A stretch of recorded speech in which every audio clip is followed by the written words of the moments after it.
ہمارے پڑوس میں خاتون رہا کرتی تھی, ان کے بھائی کو ٹی بی تھی. یہ واقعہ ہوگا 20-25 سال پرانا, میں بالکل چھوٹا بچہ تھا. اس وقت ٹی بی کا یہ علاج دریافت بھی نہیں ہوا تھا جو ابھی چند سال پہلے ہوا ہے. ٹی بی کا مریض بیچارہ گھل گھل کے مر جاتا تھا. وہ خاتون, ان کا بھائی تھا کنوارا, وہ خاتون انہوں نے اپنے بھائی کو اپنے گھر میں رکھا, اور اتنی خطرناک ٹی بی تھی, وہ بیچارہ دبلا ہو کے ہڈیوں کا ڈھانچہ بن گیا. میں جب ان کے گھر جاتا ہمارے پڑوس میں, تو مجھے وحشت ہوتی تھی اس کو دیکھ کے. وہ کھانستا تھا, مجھے ڈر لگتا تھا کہ کہیں لگ نہ جائے مجھے.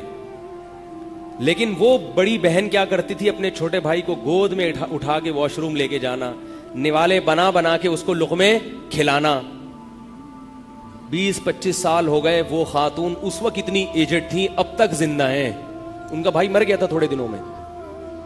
ڈاکٹر تو کہے گا کہ ٹی بی لگتی ہے, مگر شریعت سے بھی کچھ پوچھ لیا کرو. شریعت کیا کہے گی کہ بھائی ایسے موقع, بہن ایسے موقع پر اپنے بھائی کو چھوڑ کے مت بھاگے اور یہ سمجھے کہ ٹی بی نہیں لگتی. کیا ہو گیا, کیوں اس کی اتنی اہم باتیں کر رہا ہوں آپ کے سامنے. اللہ کے بندو, اس کی قدر کرو.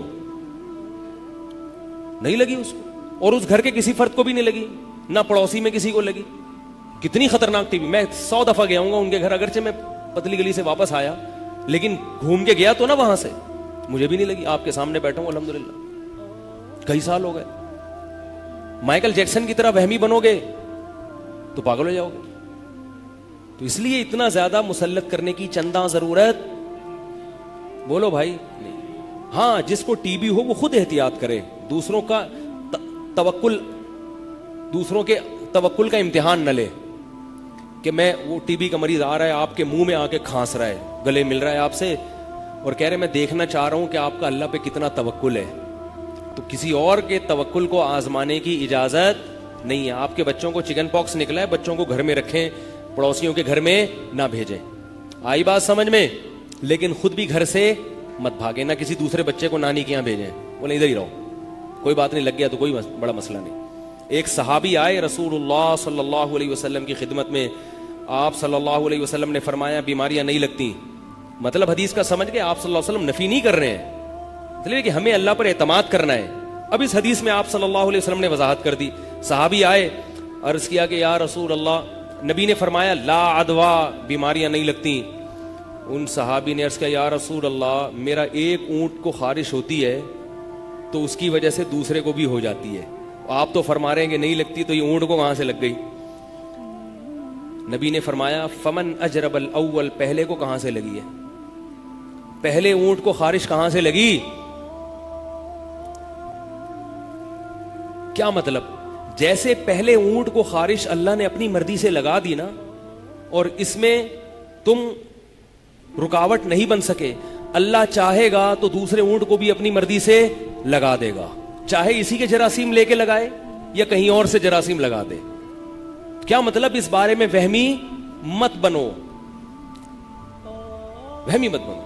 ٹھیک ہے, ویکسینیشن کر لیں آپ, خارش کی احتیاط کر لیں آپ, اور مزید اونٹ اس میں لا کے چھوڑنے کی کوشش نہ کریں. لیکن اس نقصان اس کا پتہ ہے کیا ہوتا ہے؟ میں دیکھ رہا ہوں لوگوں کو, کوئی بیمار ہوتا ہے نا, کہتے ہیں یار میں اس کے گھر گیا تھا نا, وہاں سے لگی ہے. یہ کس پہ ڈال دیا؟ یہ کھاتا اس پہ ڈال دیا. وہ پہلے ہی بیمار ہے, اوپر سے اس کو یہ احساس ہے کمتری کہ میری وجہ سے لوگ بیمار ہو رہے ہیں.